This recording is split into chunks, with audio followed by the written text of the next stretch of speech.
जय श्री राम दोस्तों, आज मैं आप लोगों के लिए एक वीडियो और लेकर हाजिर हुआ हूं। इस वीडियो में भक्तों अहोई अष्टमी माता के संपूर्ण जानकारी देने की कोशिश करूंगा।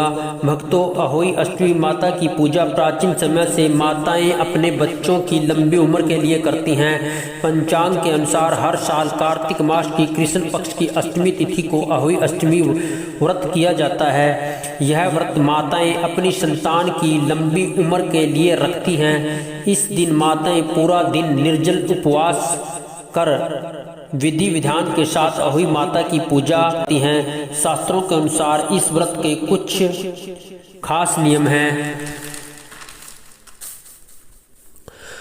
अहोई अष्टमी के दिन कुछ खास कार्य करने वर्जित हैं। आज हम आपको अहोई अष्टमी व्रत की तिथि, तारे निकलने का समय, पूजन सामग्री, पूजा विधि, महासंयोग, स्याहू माता की माला आदि सभी प्रकार की विधि विधान इस वीडियो में बताने जा रहे हैं।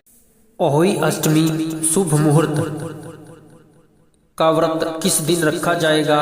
साल 2000 में अहोई अष्टमी का व्रत 17 अक्टूबर सोमवार के दिन मनाया जाएगा। क्योंकि अष्टमी तिथि 17 अक्टूबर को प्रातः 9:29 से शुरू होगी, इसलिए यह व्रत 17 तारीख को रखा जा रहा है और अष्टमी समाप्ति का 18 अक्टूबर को 11:58 पर होगा। अहोई अष्टमी माता की पूजा में प्रयोग होने वाली सामग्री इस प्रकार है।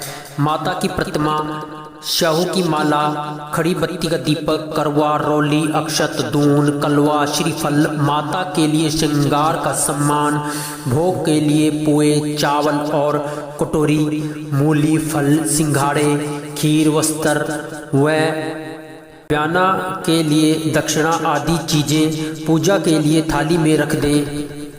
अगर आपके पास ये चीजें उपलब्ध नहीं हैं तो भी आप अपनी श्रद्धा के अनुसार कुछ भी भोग अर्पित कर सकते हैं। तो चलो दोस्तों, अब पूजा शुरू करते हैं। सबसे पहले एक चौकी लगाएंगे, उसके ऊपर फिर लाल रंग का कपड़ा बिछाएंगे। अगर आपके यहाँ चौकी नहीं लगाती तो जमीन पर ही थोड़ा अनाज डाल देंगे और उस पर अहोई माता की फोटो रखेंगे। फिर हम गणेश जी को भी अनाज पर विराजमान कराएंगे। इसके बाद हमें 2 मिट्टी के मटके लेने हैं और उनके कंठ पर कलवा बांधेंगे। इसके बाद एक कलश में अनाज भर देंगे और दूसरे में जल भरकर उसके ऊपर रख देंगे और फिर हम कलश में स्याहू माता की माला को पहना देंगे और फिर हम एक खड़ी बत्ती का दीपक जलाएंगे। अगर आपके यहाँ दीपक जलाने का रिवाज नहीं है तो मत जलाएं। फिर पवित्रीकरण करेंगे, जिसका मंत्र यह है: ओम अपवित्र पवित्रो वा सर्वस्थागतो पिवा यह समरेत पुंडरीकाक्षाम सह ब्रह्मंत्र सूचि है। अगर आपको मंत्र नहीं आता तो गंगा जल छिड़क सकते हैं और फिर हम अहोई माता को, गणेश जी को वस्त्र के रूप में कलवा भेंट करेंगे और माता और करवे को तिलक करेंगे। फिर अनाज और दक्षिणा अर्पित करेंगे। पूरे पूरी को कलश पर रखेंगे। कोई भी फल हम जैसे केला, सिंघाड़ा, कुछ भी हम माता को अर्पित करेंगे। जो भोग भी आप अर्पित करते हैं या कर सकते हैं वो अर्पित करेंगे। फिर एक साड़ी या सूट पर दक्षिणा रखकर माता के आगे पूजा में रख दिया जाता है। फिर शाम को अर्घ देने के समय अपनी सासू के पैरों का हाथ लगाकर यह भेंट उसको दे दी जाती है।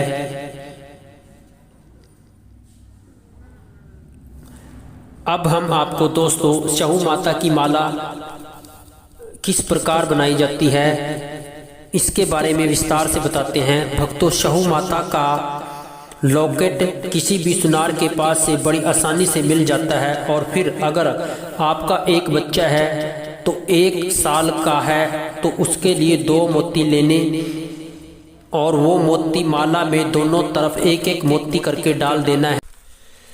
जितने वर्ष के हो जाते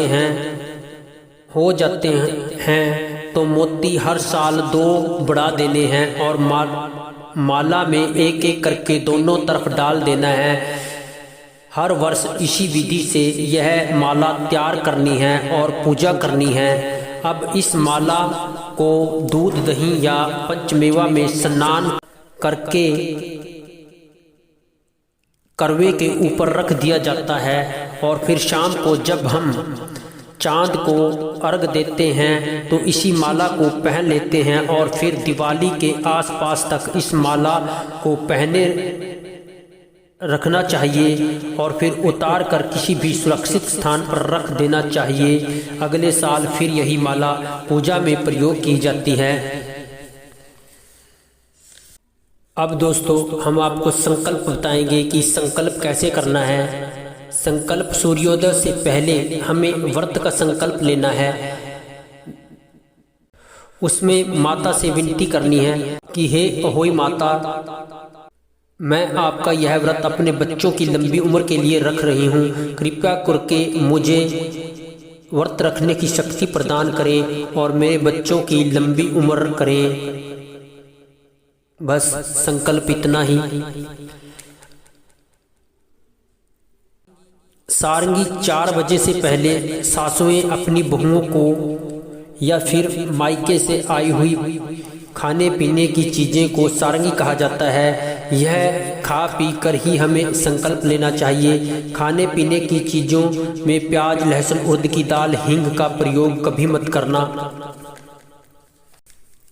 महासंयोग, आइए जानते हैं अहोई अष्टमी संयोग के दिन अब महासंयोग बन रहा है। संयोग यह है कि इस दिन 17 अक्टूबर को राधा कुंड स्नाना, तुला संक्रांति और काल अष्टमी को भी मनाया जाएगा।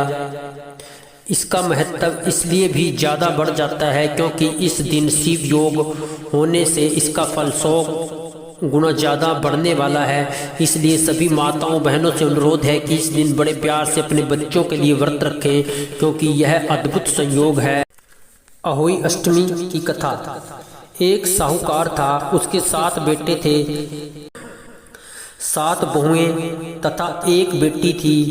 दीपावली से पहले कार्तिक वदी अष्टमी को 7 बहुएं अपनी इकलौती नंद के साथ जंगल में खादान में मिट्टी खोद रही थी। वहीं शाहू अर्थात सेई की मान थी। मिट्टी खोदते समय नंद के हाथों से सेई का बच्चा मर गया।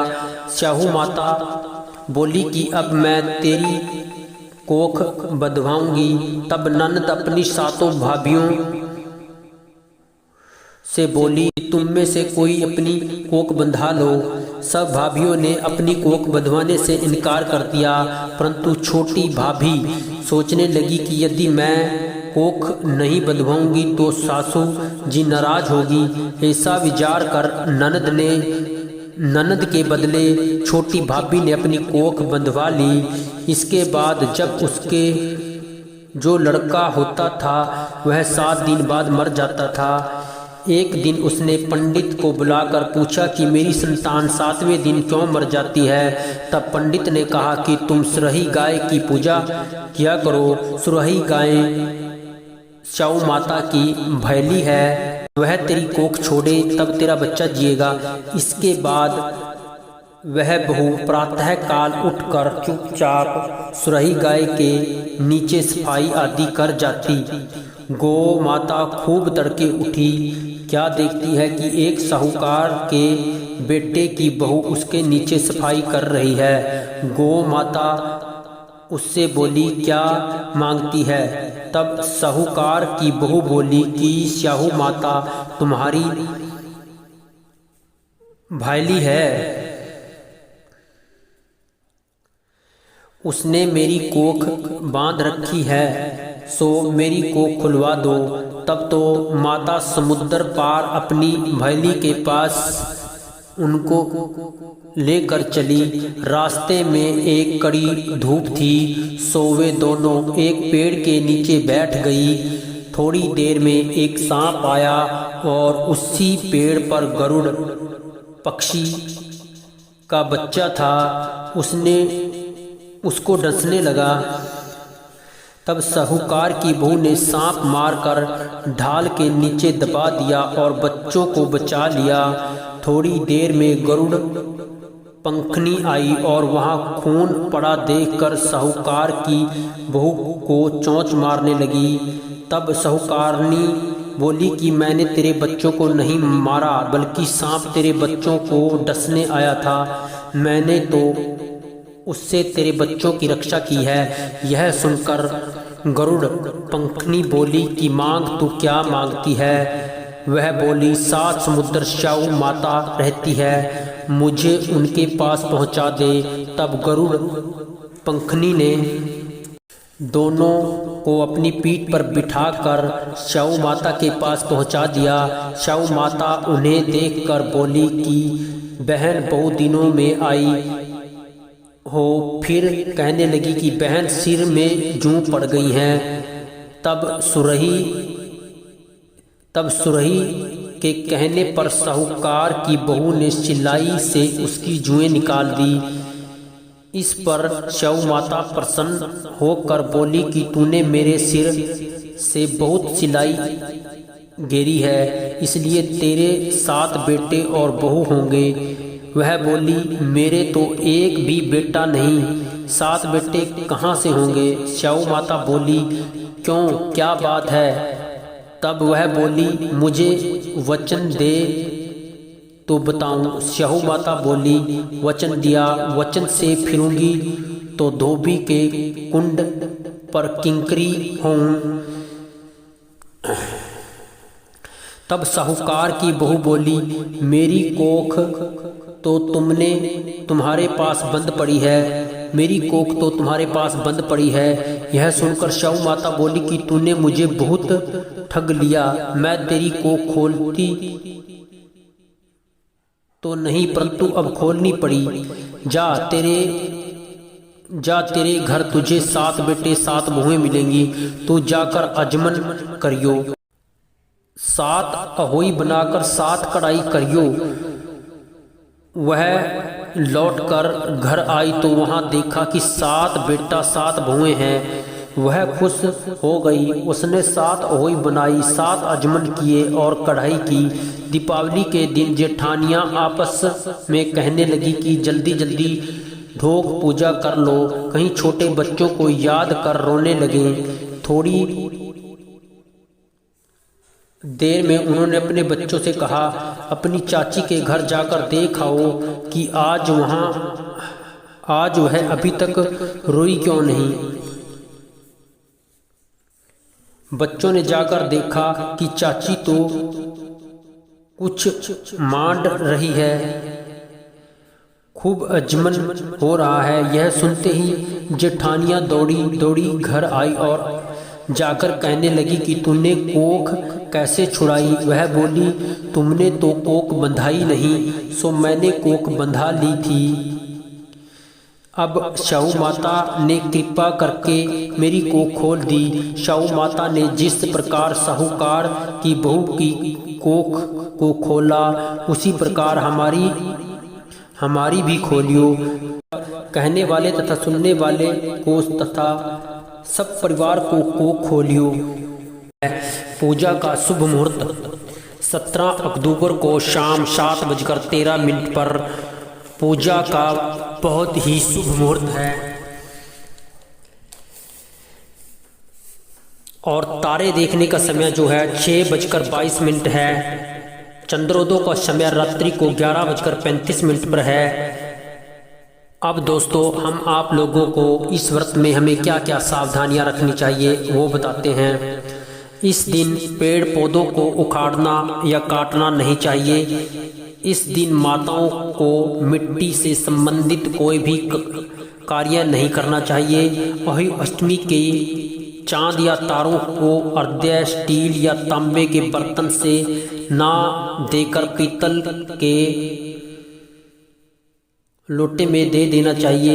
इस दिन तामसिक भोजन नहीं करना चाहिए, जैसे मीट, प्याज, लहसुन, उड़द की दाल, हिंग, का खाना बनाने में प्रयोग नहीं करना चाहिए। जो दीपक हम पूजा में जलाते हैं वो खड़ी बत्ती का और देसी घी का ही लगाना चाहिए।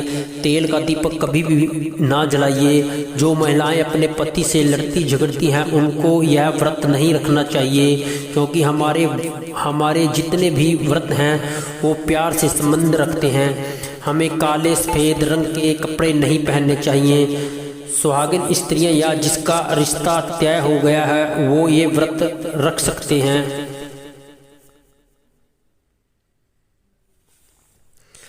पत्नी बीमार होने पर पति यह व्रत कर सकता है। मासिक धर्म में औरतें व्रत तो रह सकती हैं, परंतु उनको पूजा करने की अनुमति नहीं है। पूजा उनको किसी और व्यक्ति से करानी होगी। चटका हुआ करवा भी प्रयोग में नहीं लाना चाहिए। औरतों को संपूर्ण श्रृंगार करना आवश्यक है। फलों में माता को नाशपाती ना चढ़ाएं। व्रत निर्जला रहकर पूजा करनी चाहिए। इस व्रत में पानी भी नहीं पीना होता। इसमें नया करवा प्रयोग नहीं करना होता। करवा चौथ में जो करवा प्रयोग किया जाता है वही करवा प्रयोग में होता है। 7 प्रकार का अनाज लेकर हमें पूजा करनी चाहिए और पूजा के बाद हमें उस अनाज को गाय या चींटियों को डाल देना चाहिए। व्रत को कैसे खोलें? सबसे पहले तारों को धूप दी जाती है और फिर जल अर्पित किया जाता है। फिर अपनी सास को बयाना दिया जाता है और सासू माँ या ससुर के पैर छूकर उनसे आशीर्वाद लिया जाता है। इस प्रकार परिवार में जो भी बुजुर्ग लोग होते हैं उनके पैर छूकर उनसे आशीर्वाद लिया जाता है। अगर सास ससुर ना हो तो किसी भी बुजुर्ग या पंडित को यह सम्मान दे सकते हैं। विनती, जिन लोगों को संतान नहीं होती उनको यह व्रत कर लेना चाहिए। इस व्रत को करने से उनको भी शीघ्र ही औलाद की प्राप्ति हो जाती है और उनका घर किलकारियों से खेलने गूंजने लगता है।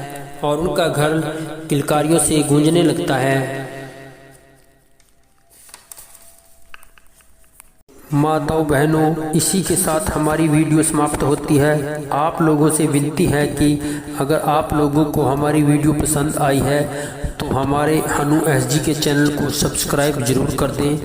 धन्यवाद। जय श्री राम।